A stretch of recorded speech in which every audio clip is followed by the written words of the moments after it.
색다른 재미와 의미가 있습니다. 스포츠 이야기 운동화 정세진입니다. 야구 팬들에게 드디어 진짜 봄이 찾아왔습니다. 지난 토요일 2013 프로야구가 개막했는데요. 올해는 9구단 체제로 운영되는 역사적인 시즌인 만큼 팬들의 기대가 더욱 큽니다.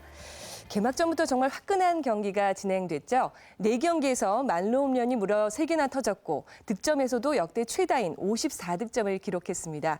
또한 경기 막판 짜릿한 역전 승부들이 이어지면서 팬들을 열광하게 했는데요. 출발부터 멋진 승부를 선보인 프로야구, 이런 분위기가 쭉 이어졌으면 좋겠습니다.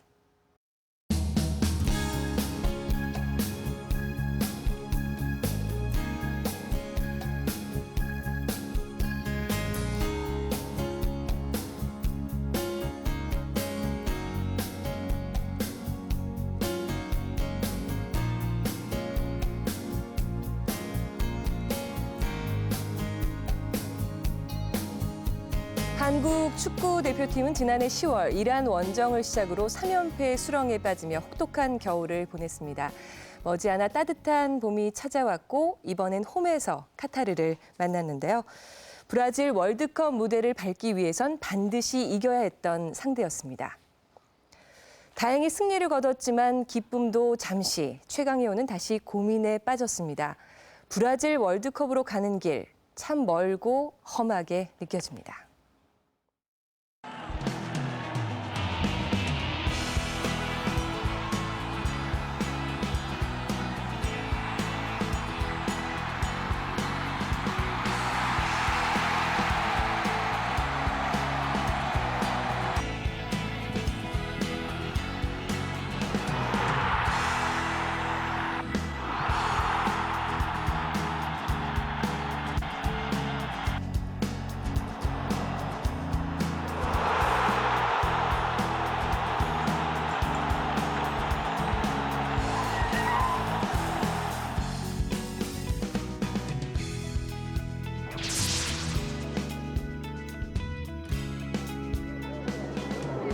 여러분은 어떠십니까? 저는 정말 설레는 마음으로 오늘을 기다렸습니다. 올해 들어 국내에서 처음으로 열리는 A매치, 그것도 아주 중요한 월드컵 최종 예선 5차전입니다. 지난해 9월 11일 우즈벡 원정 2대2 무승부, 그리고 이란 원정에서는 패했습니다. 만약 오늘 카타르와의 경기 결과가 좋지 않다면 6월에 있을 남은 3경기가 상당히 부담스러울 수밖에 없습니다. 여러 가지로 불안한 상황, 과연 우리 대표팀은 오늘 얼마나 달라진 모습을 보여줄 수 있을까요? 대한민국과 카타르의 경기 별다른 상황 없이 후반전으로 이어집니다. 왼쪽에서 박원재 오른발로 올려줍니다. 이근호의 헤딩, 골 들어갑니다. 후반 15분 드디어 대한민국이 골을 터뜨립니다. 이근호의 헤딩슛. 절묘하게 방향을 바꿔 골키퍼 키를 넘기는 헤딩골이었습니다. 1대0으로 대한민국이 앞서가는 상황. 카타르의 공격입니다. 중앙에서 팔판 이브라임 슛! 허용합니다.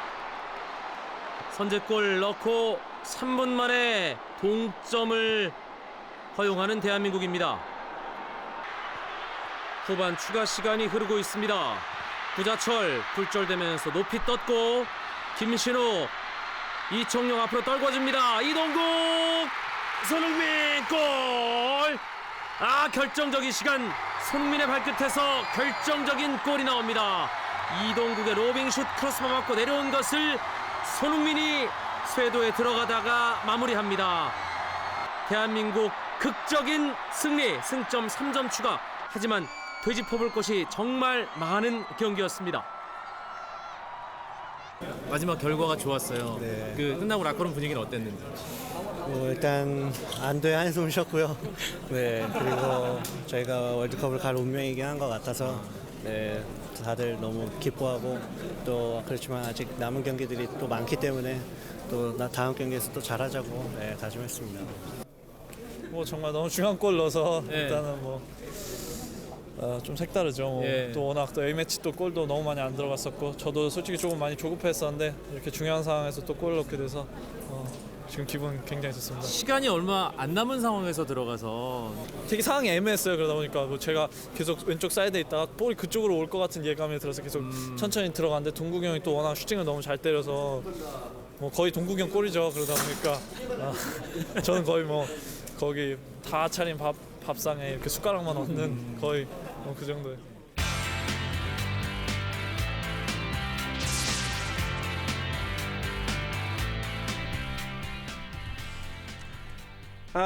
참 그 답답한 하이라이트를 보여드려서 죄송합니다. 이광용 아나운서는 하이라이트 한다고 그러면 다 해야지 그걸 어떻게 후반전만 보여줍니까? 이광용 아나운서는 일도 반만 하는 네. 뭔가 좀 자세에 문제가 있어요. 경기는 이겨서 다행이기는 한데 네. 솔직하게 말씀드려서 경기가 좀 답답했습니다. 네, 전체적으로 우리의 어떤 슈팅 횟수 그리고 어떤 세트 플레이의 횟수 이런 것에 비해서는 효율이 너무 살아나지를 않았고 그리고 물론 득점을 했을 때 그 네. 이후에 경기 운영에도 우리가 조금 문제가 있었습니다. 그러니까 득점을 한 이후에 선수들이 약간 붕 뜬 기분이 좀 있었어요. 그렇게 그렇죠. 좀 방만한 공격이 되다가 이것이 오히려 상대의 역습으로 연결이 되는 또 좋지 않은 상황이 있었습니다. 공격 최전방에 이제 어떤 선수를 낼 것인가가 이제 경기 전부터 많은 관심사였는데 김신욱 선수가 이제 나왔다는 것이 뭐 일종의 노림수였죠. 네, 가장 큰 변화의 포인트는 역시 김신욱 선수가 조커가 아닌 선발로 출전을 했다는 대목이고요. 네, 역시 그리고 우리가 최근에 이제 풀백 자원 쪽에서 상당히 어떤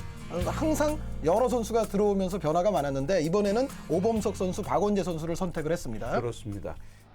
전반전입니다. 오죽하면은 이광용 아나운서가 전반전을 소개를 안 했겠습니까? 자, 지동원 선수 왼쪽에서 치고 들어가고 반대쪽에 이제 김신욱 들어가는데 연결까지 뭐 볼 수가 없었어요. 네, 지금 지동원 선수가 상대의 패스 미스를 끊어내면서 굉장히 좋은 찬스가 될 뻔했습니다만 다소간 좀 판단의 선택에 있어서 망설인 면이 없잖아 있습니다. 그렇습니다. 자, 여기서 밀어주고 여기서 김신욱 선수 발에도 걸렸는데 뒤돌아서서 돌파에 들어가는 상황 김신욱 선수가 역할을 썩 해주질 못합니다. 네, 지금은 김신욱 선수가 자신이 원하지 않는 터치가 일어났고 네. 구자철 선수의 패스는 상당히 좋았고 이것은 어떻게 보면 카타르의 포백 라인이 좀 높이 올라온 상황을 잘 활용을 한 장면이었습니다만 네. 네, 터치의 부정확성이 결국 성공을 시키지 못한 원인이 됐습니다. 그렇습니다. 자, 오른쪽 측면에서 이제 올라옵니다. 이청용 선수 가운데로 연결을 해줬고요. 자, 중앙에서 구자철이 왼쪽으로 빠졌는데 이게 좀 지동원 약했어요. 선수인데요. 네. 그러나 슈팅 찬스로서는 충분했거든요. 그렇습니다. 지동원 선수에게 바로 바랐던 점이 저런 거였죠. 글쎄요. 네, 안쪽으로 약간 들어오면서 이제 가마차기 같은 것을 시도하는 것이었는데 네. 지금은 좀 깊숙이 맞으면서 높이 뜨고 말았습니다. 자, 이청용이 또 오른쪽으로 펼쳐주고요. 이 올려줬습니다. 헤딩 떨궈주고 이것이 좀 운이 없죠. 돌면서 슈팅까지 연결. 김신욱 선수는 여기서 아주 의욕적인 모습을 보여줬습니다. 그렇습니다. 네. 지금이 그래도 가장 위력이 살아났던 장면이었어요. 네. 경기장 바깥으로도 많은 눈길이 모였습니다. 역시 손흥민 선수 몸을 푸는 장면이었고요. 네, 우리가 활용할 수 있는 교체 카드가 어차피 공격으로는 손흥민 선수와 이동국 선수밖에 없었어요. 네. 자, 지금은 하나 연결이 됐습니다. 자, 이청용 선수에게 네. 중거리 슛이 걸렸습니다. 이청용 선수가 슈팅은 좀 약했어요. 네, 이청용 선수가 정말로 이날 경기 뭐 최고의 선수입니다만 네. 네, 슈팅 면에서는 다소간은 아쉬움이 있었습니다. 지동원 선수 아쉬움을 남기고 물러나고 이동국 선수가 투입이 됐습니다. 그렇습니다. 그리고 이동국 선수는 투입되자마자 바로 효과를 보기 시작을 했어요. 바로 이 장면이네요. 들어오자마자 이제 세트피스 상황에서 이동국 선수 골키퍼 정면으로 가기는 했습니다만은 정확히 이런 카드가 있다는 것을 보여줬습니다. 그렇습니다. 이전까지는 우리가 세피스에서도 맞추는 확률 자체가 낮았었거든요. 네. 왼쪽 측면에서 이것이 또 기회가 됩니다. 네, 박원재 선수. 박원재 선수의 크로스 정확도도 좀 향상이 됐습니다. 자, 그리고 이근호 선수가 네. 완전히 자유롭게 놓여진 상황에서 게다가 더 좋았던 거는 이제 골키퍼가 한 발 앞서 있었죠. 그렇죠. 네. 그것도 간접적으로는 이동국 선수 효과를 좀 봤습니다. 그렇습니다. 네, 이동국 선수가 있는 쪽으로 골키퍼가 다소간 나오려는 모션을 취하다가 골키퍼 입장에서는 앞으로 나온 상태에서 지금 역동작에 걸렸었고요. 골은 이근호 선수가 완벽하게 넣었고 이것도 역시 이근호 효과, 이동국 효과에 도움을 받았다 이렇게 말씀드릴 수 있겠군요. 네, 그리고 역시 뭐 헤딩은 신장으로만 하는 건 아닙니다. 그렇습니다. 이근호 선수가 아주 방향을 잘 바꿔놨어요. 그러나 좀 우리 선수들이 들떴던 것 같아요. 네. 사실은 득점을 한 이후에 어느 시간까지 실점을 안 하는 것이 굉장히 중요하거든요. 그렇죠. 자, 이 상황에서 이게 칼판 선수에게 연결이 됐는데 막는 선수가 없었어요. 중거리 슛인데 자유롭게 놓여진 상태. 여기서 뭐 두 선수가 이제 늦게 와서 다리를 뻗어봤습니다만은 슈팅에는 아무 영향을 주지 않았어요. 그렇습니다. 주변이나 공격에 가담했던 미드필더들이 빨리 좀 복귀를 해주면서 칼판 선수의 움직임을 잡아줄 필요가 있었습니다. 그렇습니다. 정성영 골키퍼 나와서 공을 멀리 처리를 합니다. 이동국이죠? 네, 이동국 네. 선수의 지금 아주 센스 있는 패스였거든요. 자, 김신욱 돌면서. 자, 김신욱 선수가 여기서 두 가지 아쉬움이 있습니다. 물론 만들어줬어야죠. 네, 슈팅이 조금 더 강력했으면 하는 아쉬움도 있지만 네. 이청용 선수 쪽으로 시야가 좀 확보가 돼 있었더라면 네. 이청용 선수 쪽으로 밀어주는 것이 좀 더 좋은 카드였죠. 자, 이근호 선수 골도 넣고 활약이 좋았고 그리고 손흥민 선수가 또 드디어 투입이 됐습니다. 욕심도 있어 보였는데 네, 그 이전까지 없던 무언가를 추가시켜준 것이 사실입니다. 그렇습니다. 계속해서 기회는 옵니다. 자, 여기서 치고 이동국 쉽지 않은 골대 동작에서 들어갔어요. 자, 손흥민. 손흥민 선수는 네. 자신의 정말 선수 경력에 아주 길이길이 남을 만한 골을 하나 터뜨렸고 네. 그리고 이동국 선수가 어려운 장면에서 이것을 골대까지 맞춰놨거든요. 그렇죠. 네, 이동국 선수의 또 발리킥이었는데 전체적으로는 이동국, 손흥민이라는 교체 카드들이 성공을 봤던 그리고 아주 드라마틱했던 마무리가 됐습니다. 그렇습니다.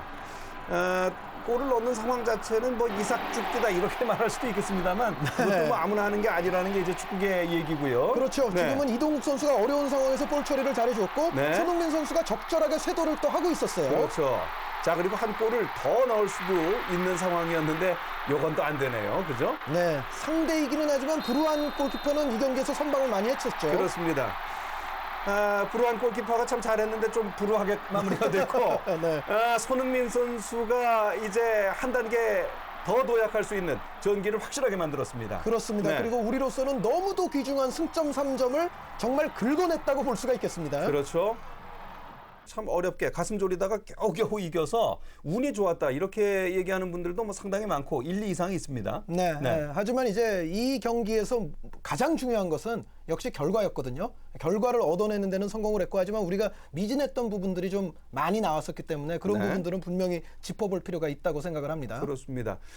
손흥민 선수가 한 단계 이제 또 올라섰고 네. 이동국 선수 투입이 됐을 때 이동국 효과가 있었다. 이렇게 또 칭찬할 만한 선수가 틀림없이 있습니다. 사실 이청용 선수 같은 선수 역시 또 국민들에게 큰 희망을 줬고요. 그렇습니다. 네. 이청용 선수의 개인 전술 역시 뭐 아시아에서는 정말 최정상급의 선수라는 것을 증명을 했고 이근호 선수도 경기 전체적으로 아주 활발한 몸놀림을 보여줬습니다. 네. 다만 나머지 선수들 그리고 전체의 어떤 시스템적인 문제는 우리가 한번 다시 생각을 해볼 필요가 있다고 생각을 합니다. 오늘 이동국 선수 얘기 우리가 참 잘해준 것 같은데 뭐 이재호 아나운서가 밥은 안 사네? 이재호 아나운서가 여기 왔으면 네. 그래 역시 이동국이야 뭐 네. 여러 번 했을 텐데요. 네. 네. 자, 그래도 이동국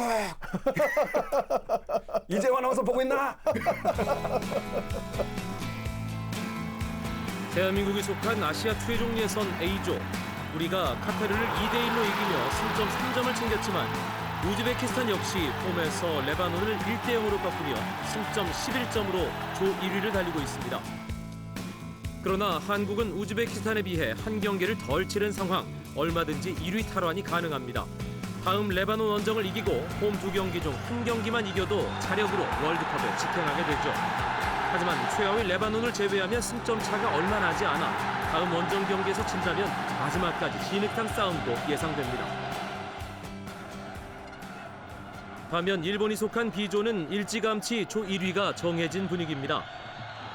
지난 26일 일본이 요르단에게 1대2로 최종 예선 첫 패배를 당했지만 승점 13점으로 여전히 선두를 지키고 있습니다.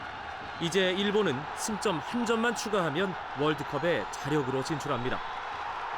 뒤를 이어 요르단, 호주, 오만, 이라크가 물고 물리는 혼전을 거듭하며 한 점 차 2위 싸움을 하고 있습니다. B조는 탑시드를 받은 일본이 무난히 월드컵 티켓을 가져갈 것으로 예상되지만 A조 탑시드를 받은 대한민국은 남은 경기 결과를 지켜봐야 합니다. 자력 진출의 가능성은 여전히 높지만 이번 경기를 보면 안심할 수만은 없다는 목소리도 나오고 있습니다. 레바논 경기는 원정 경기이고 또 기성용 선수가 경고 누적으로 출전하지 못할 것으로 생각이 되는데 전력적인 면에서는 우리 팀이 분명히 한 수 위의 팀이라고 생각을 합니다. 준비하는 마음의 자세에서만 확실하게 적극적인 생각과 이겨야 되겠다는 생각으로 덤벼든다면 충분히 경기를 준비를 잘 할 수 있을 것입니다. 대한민국이 속한 최종 예선 A조는 아직 아무것도 정해지지 않았습니다. 대한민국 축구가 8회 연속 월드컵 본선에 진출할 수 있을지 브라질 월드컵으로 가는 티켓의 주인공은 6월에 결정됩니다.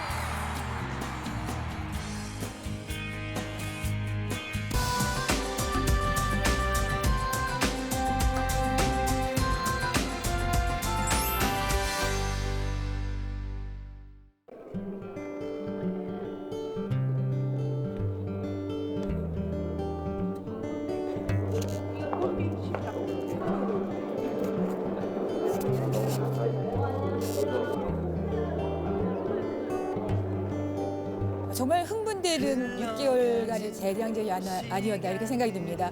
일단 뭐 지난 시즌까지 우리은행이 최하위권이었어요. 춘천에 가면은 팬이 없어서 저희들이 가서 관중의 안석에 앉아 있고 이런 분위기였는데 만년 꼴찌에 있던 우리은행이 우승을 차지하는 그런 이변 아닌 이변이 연출됐는데 거기서 좀 많은 재미와 흥미를 찾을 수 있었고 세계적인 용병들이 와서 진짜 박진감 있게 굉장히 그리고 여러 팀들이 거의 수준이 비슷한 것 같아요. 그래서 작년 시즌보다는 올해가 아주 재밌게 즐겁게 잘 본 것 같아요.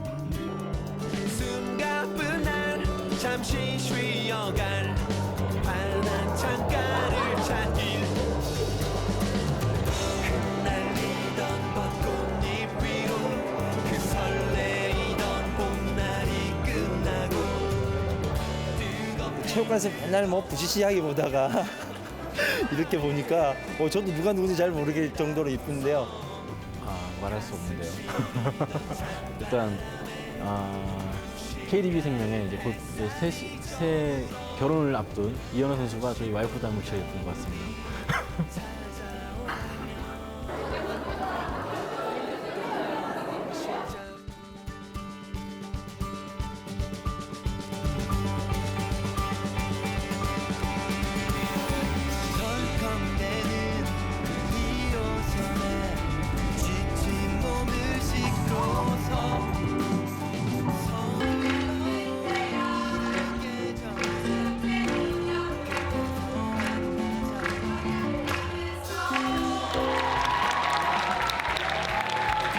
선수 축하합니다.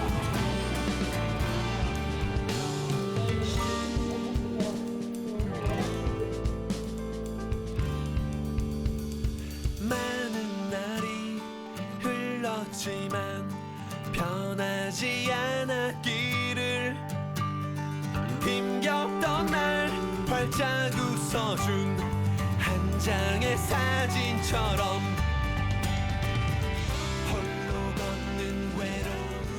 진짜 올해는 제가 너무 잊지 못할 한 해를 보내는 것 같아서 감사드려야 할 분들이 너무 많은데 지금 너무 머릿속에 하얘서 생각이 너무 안 나서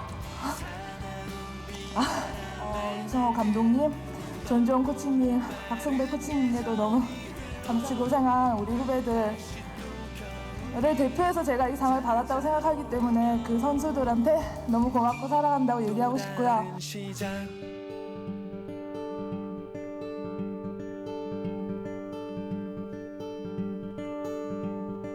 돌아보면 다시 그곳 다시 빈손이지. 일단은 연경혁 감독님께서는 선수들한테 어떻게 보면은 정말 뭐 동네 아저씨 같은? 제가 느끼기에는 정말 제갈공명 같은. 김성근 감독님 야구와 로이스터 감독님의 그런 야구를 접목시킨다. 복사 같으신 분이죠.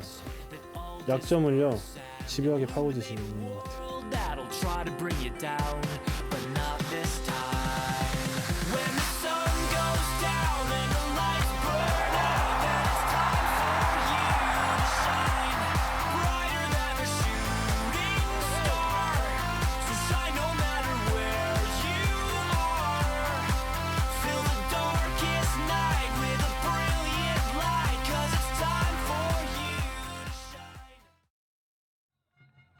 올 시즌 우승 후보로 꼽히는 기아와의 개막 2연전.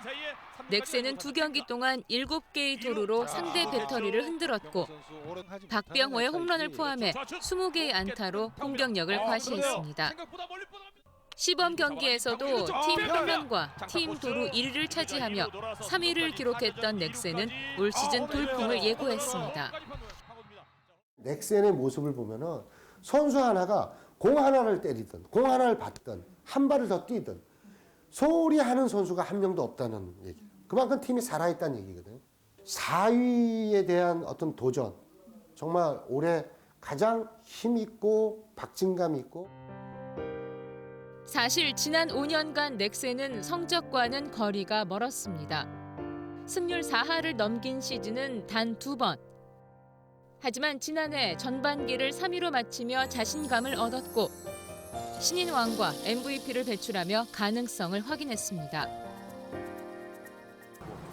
그리고 창단 6년째 처음으로 가을 야구에 도전장을 내밀었는데요. 그 중심엔 염경엽 감독이 있었습니다. 염경엽. 91년 태평양에 입단한 염 감독은 안정된 수비와 빠른 발로 주목을 받았지만 타율은 1할 때에 그쳤습니다. 도루 성공. 96년 박진만의 등장 이후 벤치를 지키는 일이 많아졌고 2001년 은퇴 이후 프런트와 LG 수비 코치를 거쳐 지난해 작전 주루 코치로 넥센에 돌아왔습니다. 그리고 1년 만에 넥센의 3번째 감독으로 부임합니다. 현재 이룬 실적과 대비해서 갖추고 있는 리스크 그런 걸 직접 파악을 하시고 저한테 설명을 주시더라고요. 수장으로서 어떻게 관리를 해야 되겠다. 그러한 것까지 제시를 할 때는 제가 받았던 그 느낌은 성적을 이제 필수적으로 요하는 그러한 6번째 시즌을 맡겨줄 수 있는 가장 적합한, 가장 아이디어한 후보자가 아닌가. 지난 시즌 염 감독은 작전 주루 코치로서 자신의 진가를 유감없이 보여줬습니다. 도루 꼴찌팀을 1년 만에 도루 1위 팀으로 바꿔놓았는데요. 서건창은 도루 부문 2위에 올랐고 홈런 타자 강정호와 박병호는 생애 첫 20-20 클럽에 가입했습니다. 저는 팀이 많은 경기를 이기기 위해서는 그 상대를 힘들게 하기 위해서는 움직여야지. 그리고 또 팬들이 봤을 때 좀 역동적인 경기를 볼 수 있고 전체적으로 봤을 때 뛰는 야구가 훨씬 승리하는 데 도움이 된다고 생각을 했기 때문에 그거를 추구한 거죠. 확고한 자신만의 야구 철학으로 팀 체질 개선을 이끌어내기까지는 그만의 공부하는 리더십이 있었습니다. 프로야구 모든 분야를 다 거쳤어요. 프런트 생활, 스카우트, 매니저, 그리고 운영팀장, 코치를 맡은 분야도 전부 디펜스 쪽에 가까운 점이에요. 한 점을 지키는 쪽에 수비 코치, 또는 한 점을 더 내는 쪽에 주루 코치. 이러한 분야를 거치면서 모두 자기가 그런 기록을 통해서 공부를 게을리하지 않았다는 점이에요. 지난 17년간 수많은 경기를 지켜보며 빼곡히 적어둔 자신만의 전술 노트는 염경엽 감독식 매뉴얼 야구의 밑바탕이 됐습니다. 저한테 누가 타격 코치 주겠어요? 안 주잖아요. 제가 할 수 있는 거는 수비하고 주루였기 때문에 더 많은 정보와 그다음에 여러 가지 책자들과 그다음에 여러 선배님들이 했던 것들, 감독님들이 했던 것들을 보고 좋은 점들을 그리고 거기에 더 부수적으로 제 생각을 붙여서 나만의 것을 만든 거죠.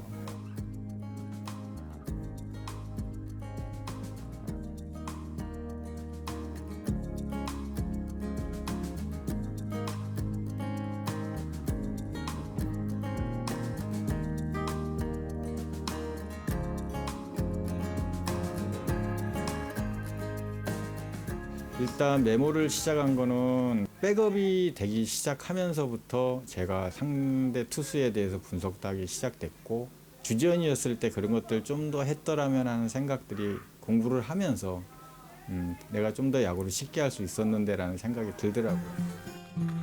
외국인 선수를 데려오는 운영팀 시절엔 자비를 들여 메이저리그 관련 서적들까지도 섭렵했습니다. 연경 스카우트 하러 갔을 때 저는 꼭 서점을 들립니다. 그러니까 도움이 최고로 됐던 책이 한 권이 있거든요. 그 책은 제가 코치들한테 돌려서 보게 하고 또 타격 부분, 투수 부분한테 좋은 점들은 또 따로 해서 이렇게 자료들을 주고 제가 갖고 있는 자료들을 지금 아깝지만은 잘해야 되니까 코치들한테 많이 주고 있습니다.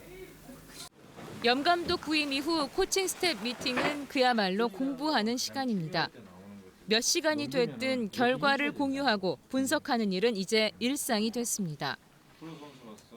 자연스럽게 메모하는 습관도 생겼고 해야 할 일도 많아졌습니다. 일단 주문량이 너무 많으셨어요. 감독님이 구상하고 있는 야구를 갖고 계시는 것에 대해서 코치들이 배우는 단계가 한 3개월 동안 분량이 너무 많았어요. 캠프 때부터 지금 이 갖고 있는 이 노트로 4권째 지금 나가고 있거든요. 받아서 적는 것만. 올해 넥센의 키워드는 달리는 야구. 한 베이스를 더 가기 위해서는 벤치의 분석이 필수입니다. 특히 작전 주루 코치를 맡게 된 심재학 코치의 어깨가 무겁습니다. 작전 주루를 가게 되니까 상대팀 볼 배합도 봐야 되고 또 상대 투수의 시간과 어느 정도 거리를 던져서 어느 정도 공이 날아가는 그 수비가 어떻게 움직이는지도 봐야 되고 전체적으로 봐야 되니까 그 상황이 보다 보면은 거의 한 2-3시간은 보는 것 같은데 하루에. 작전을 수행해야 하는 테이블 세터진의 책임감도 막중해졌습니다. 개막전부터 4안타로 빛을 발휘한 서건창은 달리는 야구의 선봉을 맡았습니다. 아무래도 중심 타선 앞에 얼마나 살아나가느냐. 도루도 일단 출루를 해야지만 가능한 거기 때문에요. 그것보다는 테이블 세터로서 출루율이나 많은 득점을 올리는 게 올 시즌 목표입니다. 한 베이스를 더 가는 것도 중요하지만 상대에게 한 베이스를 내주지 않는 것에 염 감독은 더 많은 공을 들였습니다. 염 감독이 주목한 부분은 바로 투수들의 슬라이드 스텝. 일명 퀵 모션으로 불리는데 주자를 둔 상황에서 투수가 투구 동작을 재빠르게 하는 것을 말합니다. 도루의 책임은 투수가 일단 70% 정도 좌지우지를 하기 때문에 모두들 포수가 약해서 도루를 많이 준다라고 생각을 하는데 일단 도루의 성공률에 제일 많은 비중을 잡고 있는 부분이 스타트이기 때문에 피차가 주자를 어느 정도 묶어주느냐가 제일 중요한 요소이기 때문에 일반적으로 도루 저지를 위해서는 투수가 발을 움직이는 순간부터 1초 30 이내에 포수 밑에까지 공이 들어가야 합니다. 투수들이 1초 28, 30 안에는 던져주고 일단 포수가 2초 정도에 정확하게 베이스 위에 던진다면은 정상적으로 뛰었을 때 모든 주자는 죽게 돼 있다는 거죠. 작년 같은 경우는 저희 투수들이 평균적으로 1초 40에서 길게는 50까지 던지는 투수들이 많았기 때문에 도루 허용이 많았고 그런 것들이 조금 보완돼서 올해는 쉽게 도루를 주지는 않을 것 같습니다. 염 감독의 생각대로 결과물은 나왔습니다. 지난해 강윤구는 뛰어난 부위를 보유하고도 느린 킥 모션 탓에 주자를 견제하느라 타자와의 승부에 집중하지 못했습니다. 그리고 2루로 쐈습니다.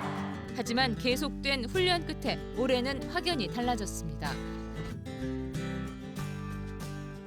지금은 1초 한 1대, 늦어도 2대인데 그것도 중요하지만 슬라이드 스텝으로 볼을 던질 수 있는 능력이 생겼고 자기만의 템포가 생겼기 때문에 지금 시범경기를 통해서 보신 분은 아시겠지만 주자가 스타트를 못할 정도로 마무리 훈련 때부터 이제 집중적으로 킥모션만 맨날 했어요. 처음에는 약간 반감도 들고 이대로 이렇게 던지다가는 스피드도 안 나오고 볼에 힘도 없고 제구도 안 되고 그냥 꾸준히 했어요. 안 돼도 몸에 뵐 때까지 주자나 타자나 이게 당황하는 게 딱 보이는 거예요. 이제 그래서 이제 좀 됐구나 싶었죠.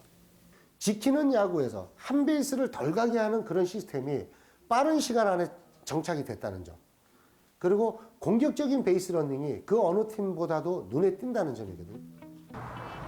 이 같은 감독의 열정이 선수들에게 전해지면서 단순히 열심히만 하는 것이 아닌 스스로 무엇을 해야 하는지 목표가 분명해졌습니다. 되게 적극적으로 선수들이 변한 것 같아요. 플레이하는 게 되게 좀 자신감이 있어졌고 또 베이스 러닝이나 이런 게 워낙 또 감독님 또 주문하시는 거니까 또 도루라든가 이런 좀 주루에 대해서 이런 것들이 되게 적극적인 걸로 좀 변한 것 같아요. 내가 어떤 스타일인지, 어떤 선수인지 그거에 대해서 생각도 되게 많이 했고 나름대로 공부도 많이 했거든요. 그거에 대해서 나름대로 답을 찾았고요. 지금도 또 기대되는 시즌이긴 하네. 제가 캠프 때나 올 겨울에 준비했던 거를 그대로 시즌 때 좀 실행을 해봤으면 좋겠어요. 작년에 도루 1위를 했는데 올 시즌도 정말 도루 1위를 생각할 정도로 많이 뛰고 그리고 뭐 공격적에서나 그리고 수비에서 또 투수들이 많이 강해졌거든요. 그런 면을 봤을 때 충분히 4강에 갈 수 있는 전력이라고 생각합니다. 젊은 패기와 매뉴얼 야구를 앞세워 역동적인 경기를 선보이겠다는 염경엽 감독. 어느 해보다 가을 야구의 기대감이 높은 가운데 초보 감독의 실험이 이제 시작됐습니다. 두려움보다는 일단 뭐 저는 행복하게 생각을 합니다. 이 자리는 뭐 하고 싶어도 아무나 할 수 있는 자리는 아니기 때문에 그리고 또 이 자리에 와봐야지만이 느낄 수 있는 스트레스이기 때문에 저는 그 스트레스도 행복하다고 생각을 하고 열심히 준비하고 있고.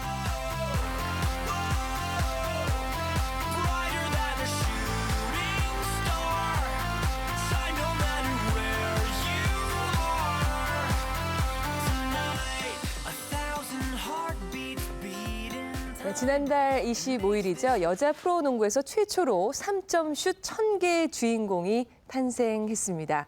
지난 19년 동안 한 팀에서 뛰면서 많은 이야기를 남긴 그녀는 올해 나이 37에 결혼 10년 차의 박정은 선수입니다. 가장 화려한 찬사를 받을 때 코트를 떠나는 그녀. 스포츠 이야기 운동화에서 만났습니다. 지난번에 뭐 골프 선수 만나면 골프 마니아. 그럼요. 박정은 선수 만났을 때는 야구 또 매니아. 오늘은 농구 매니아입니다. 굉장합니다. 뭐 껴맞추기식이 아니라요. 농구 대잔치 세대거든요. 마지막 승부 세대. 현지업 선수를 보면서 농구를 했던 그런 세대이기 때문에 오늘 굉장히 좀 설레고 있죠. 네, 오늘 만날 선수에 대해서 브리핑을 그럼 살짝 해주세요. 네, 오늘 만난 선수는요. 일단 유부녀입니다. 네, 3점 슛의 명품 3점 슛의 대가 우리 박정은 선수를 제가 만나보러 갔습니다. 네, 모셨습니다. 안녕하세요. 안녕하세요.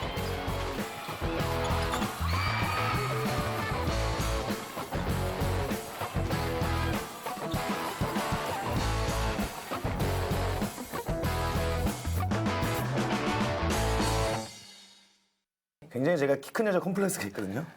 여자 선수 중에 몇 센치로 볼 수 있을까요? 그냥 서볼까요?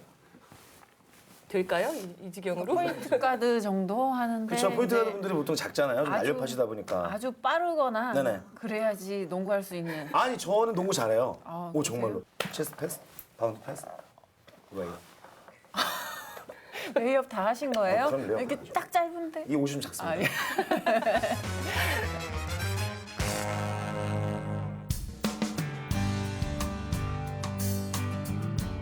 좀 무적하면 됩니다. 신한은행을 꺾었습니다. 네. 상당히 의미가 있으시죠? 네, 저희가 챔피언이 되지 못했던 큰 이유 중에 하나가 신한은행이었거든요. 네. 신한은행의 그 하운주 선수라는 그 큰 거탑을 저희가 쓰러뜨리지 못해서 계속 고배를 마시고 했는데 제가 이 마지막 시즌에 신한이란 산을 넘을 수 있었던 게 그게 제일 큰 저한테는 기쁨이었고 정말 좋았던 순간이었던 것 같아요. 다들 이를 악무나요? 신한은행을 만나면? 그렇죠. 저희 이제 우승 트로피는 신한이 다 가져왔던 거죠. 그러다 보니까 좀 신한에 대해서 이제 신한이 공공의 적이 돼버렸어요. 그래서 언젠가 꺾어야 될 그런 산이고 그런 신한은행이라는 큰 무적함대가 있었습니다. 그쪽 은행 거래하십니까? 진짜 되게 궁금했어요. 안 합니다. 안 하시나요? 안 합니다. 안 하시는군요. 네. 그런 게 있군요. 네. 난 되게 궁금했어요, 진짜. 그냥 그렇게 보험도 다 봤어요. 삼성생명으로 드시고. 그렇죠. 그렇구나. 보험은 다. 굉장히 궁금했습니다. 네. 네. 저 말고도 궁금하신 분들 굉장히 많았을 거예요. 하지만 결승전은 좀 아쉬웠겠네요. 그렇죠. 네. 배로. 저희가 너무 신한은행을 이기고 그거에 너무 기쁨에 북받쳐서 맞아요. 풀어버린 게 아닐까 하는 좀 그런 아쉬움이 남는 순간이에요. 그래서 부상이 정말 많았는데 더욱더 어려우셨을 거 아니에요? 어디 부상? 제일 먼저는 이제 뭐 무릎도 다치고 또 손등도 부러지고 새끼손가락도 손등이 부러질 수 있어요? 네, 손등이 여기 이제 팔꿈치로 맞았을 때 이제 부러지고 막 그러거든요. 근데 또 챔피언 결전에는 또 팔꿈치로 또 여기를 맞아서 네, 이제 이렇게. 눈이 바둑이처럼 이렇게 하고 그리고 게임도 하고 그랬어요. 그래서 이제 선수 생활하면서 정말 안 다쳐본 데가 없는 것 같아요. 제일 고통스러운 부상은 어떤 거예요? 모르겠어요. 여자라서 그런지 여기 얼굴을 때리면 그냥 여기 얼굴을 때리면 여기 얼굴을 때리면 그냥 여기 얼굴을 때리면 진짜 이성을 잃겠더라고요. 정말 가슴 아파서. 결혼식장에서도 네네네. 부상으로 입장하셨잖아요. 네, 그래서 그죠? 이제 신랑이 이제 코트에 뛰어들어올 뻔했어요. 결혼식이 한 달 뒤인데 시즌 끝나고 그때 이제 또 여기를 맞아서 그러니까 코트 뛰어 들어와서 걔한테 결혼식 책임지라 뭐 어쩌라 뭐 이러려고 막까지 했었었대요. 근데 다행히 이제 좀 메이크업의 발달로 좀 가리고 좀 이렇게 했는데 만약에 와이프가 그렇게 맞고 왔어 봐요. 저요? 그럴 와이프도 있으면 좋겠습니다. 네. 정답이시네요. 네. 그렇게 힘든 부상 속에서 어렵게 경기를 하셔서 좀 아쉽지만 준우승에 오르셨는데 그래도 개인적인 기록은 달성을 하셨습니다. 네. 정말 대단한 기록이에요. 3점 슛 1000개! 1000개입니다. 1000개. 부담감이 너무 컸었어요. 근데 그게 1, 2쿼터에는 4개를 넣었어요. 근데 마지막 1개가 남고 2쿼터가 이제 3쿼터가 남았는데 그거 인식을 하고 계신 거죠? 그렇죠. 전반전 이제 1, 2쿼터 마치고는 선수들이 전부 다 언니 됐어요. 언니 축하해요. 뭐 벌써부터 축하를 하고 저는 벌써부터 벅차오르고 막 3쿼터를 시작했는데 그때부터 몸이 이상한 거예요. 아, 나는 999개까지인가? 그런 생각을 되게 많이 했었어요. 들어왔거든요. 아마도 이런 부분이 조금 배워야 될 것 같아요. 박정은 석점 들어갑니다. 박정 이렇게 되면서 대기록이 달성이 됐습니다. 야, 박정훈 선수 드디어 해내네요. 이제도 훌륭한 해냈습니다. 그렇죠. 그 고등학교 때부터 삼성생명에 입단해서 쭉 가셨잖아요. 네. 뭐 그런 자부심도 있으실 것 같고 박정훈이라는 이름을 갖게 해준 그런 또 팀이기도 하고 그래서 의미가 있으시네. 네, 좀 이렇게 팀이라기보다는 내가 소속돼 있는 팀이라기보다는 좀 이렇게 가족이라는 느낌이 많이 들었던 것 같아요. 저희도 뭐 앞으로 저도 한 KBS에 8년 있었는데 19년 한번 있어보려 합니다. 저 17년 있었는데 조금 더 있어 보려 합니다.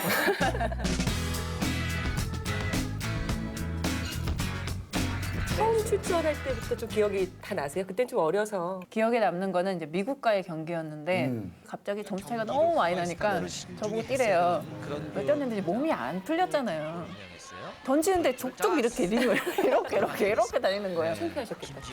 창피한데 그 뛴다는 그 자체가 너무 벅찬 거예요. 그래서 그랬던 기억이 많이 나요. 링을 맞추기가 그렇게 힘들었구나. 링만 맞췄으면 좀 덜 창피했을 텐데.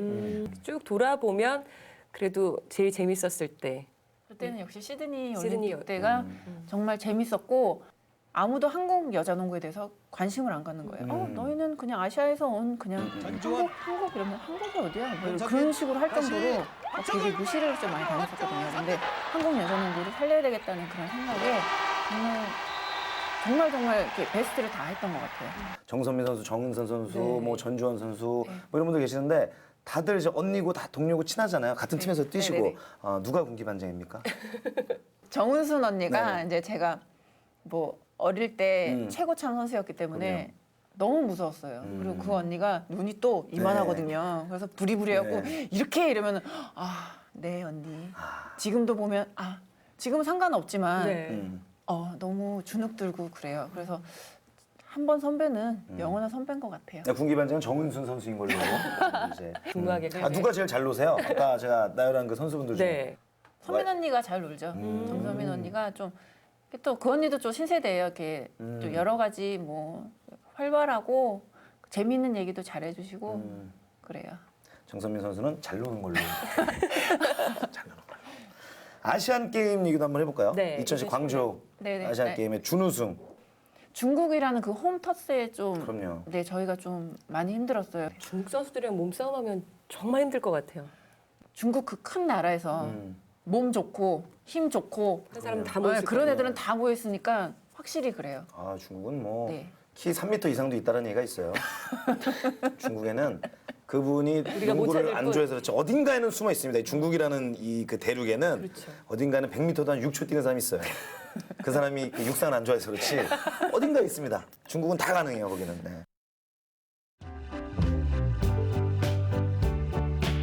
말씀을 잘 하셔야 되는 게 우리가 다른 분의 인터뷰를 따왔습니다. 가장 박정훈 선수를 잘 알고 있는 그분.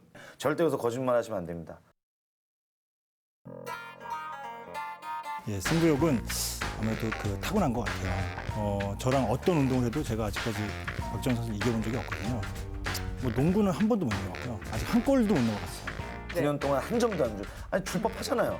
애교로 그냥 피해주기도 하고 좀. 네, 근데 신랑 성격이 1점을 주잖아요. 그러면 그걸 동네방네 소문을 다 내요. 제가 그런 성격을 알기 때문에 네. 싹을 탁 죽여야 됩니다. 아예? 네, 아예. 너는 나한테 한 골도 못 넣었다. 그래도 저기 싹을 죽인다는 거는 조금 네? 죄송합니다. 남편의 네. 네. 네. 내조하셔야 되잖아요 이제. 네. 아 그렇네요. 네. 네. 타고난 이제 그 피부인 것 같고요. 왜냐면 저는 오히려 집에서 이제 팩을 하고 그러는데 그 박정훈 선수한테 해줄까 그러면 아 싫다 그래요. 자기는 그냥 운동에서 빼면 된다고.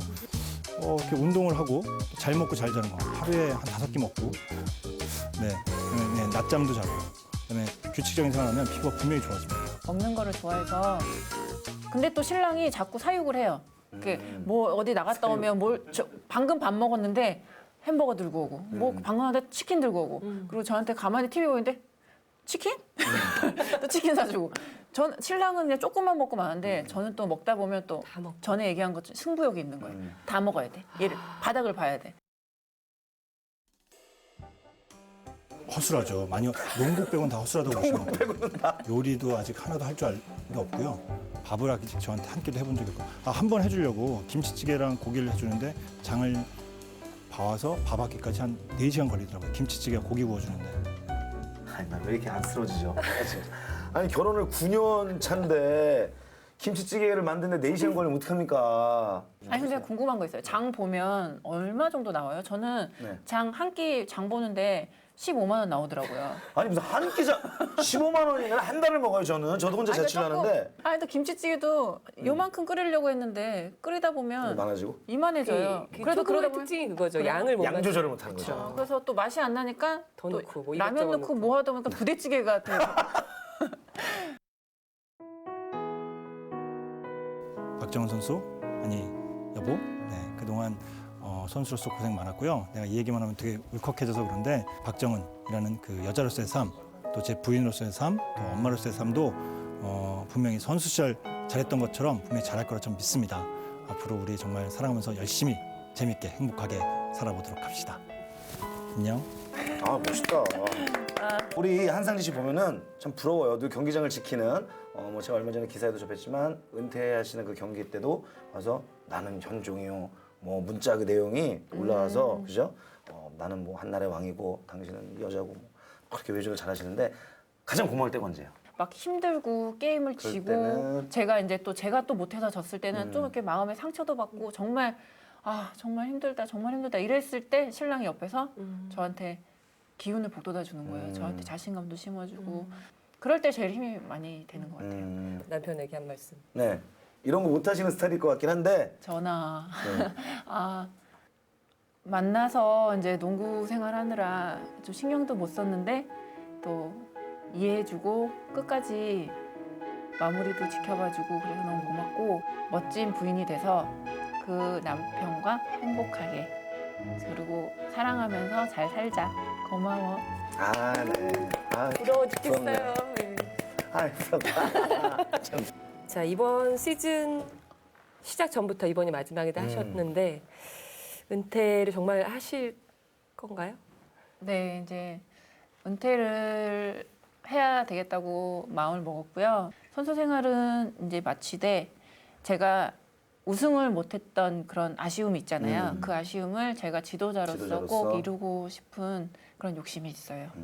저희 질문을 2가지 딱 저 하나, 그다음에 우리 정수진 아나운서 하나 딱 드리고 이 시간 맞춰보도록 하겠습니다. 박정훈에게 김치찌개란? 농구보다 어렵다. 부대찌개가 되네요. 부대찌개가? 네, 걔는 왜 부대찌개랑 연관되는 것 같죠? 이것도 이제 공격성인데 박정훈에게 신한은행이란? 넘었다. 넘었다. 드디어. 넘었다. 너희는 아니다 이제. 이제 과감하게 말씀하시네요. 이제 네, 넘었으니까. 은퇴하실 거니까 넘고. 네, 이제 더 이상 뭐 질 일이 없잖아요. 저는 이제 네네네. 끝났으니까. 박정은에게 3점 슛이란? 행복이다. 정말 준비를 많이 해야 되잖아요. 준비를 할 만큼 그 던졌을 때 그 짜릿함과 그 행복감은 정말 말로 표현할 수 없는 것 같아요. 그 하나 던졌을 때 그 느낌. 남들은 다 넣어도 2점인데 제 3점이 올라가는 그 느낌. 승부욕. 네, 그게 정말 행복감을 정말 저한테는 많이 주는 것 같아요. 네. 선수가 아닌 다른 모습으로 여러분들한테 이렇게 짠 하고 나타날 테니까 좀 기다려주시고 그때도 선수 박정은을 사랑해 주셨던 것처럼 사랑해 주셨으면 감사하겠습니다. 그동안 정말 고맙고 사랑합니다.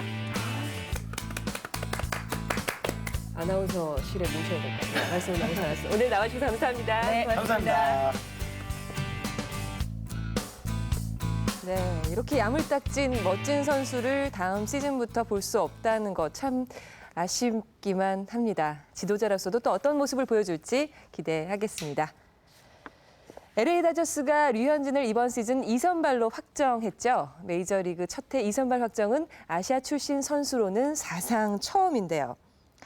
사실상 에이스에 버금가는 자리인 만큼 팀의 주축 투수로 인정받았다고 해도 과언이 아닙니다. 류현진 선수의 선발 데뷔전은 한국 시간으로 3일 수요일입니다. 개막전부터 괴물 투수의 진면목을 아낌없이 보여줄 수 있길 바랍니다. 응원하겠습니다. 스포츠 이야기 운동화 오늘은 여기까지입니다. 다음 주 이 시간에 찾아뵙겠습니다. 여러분 고맙습니다.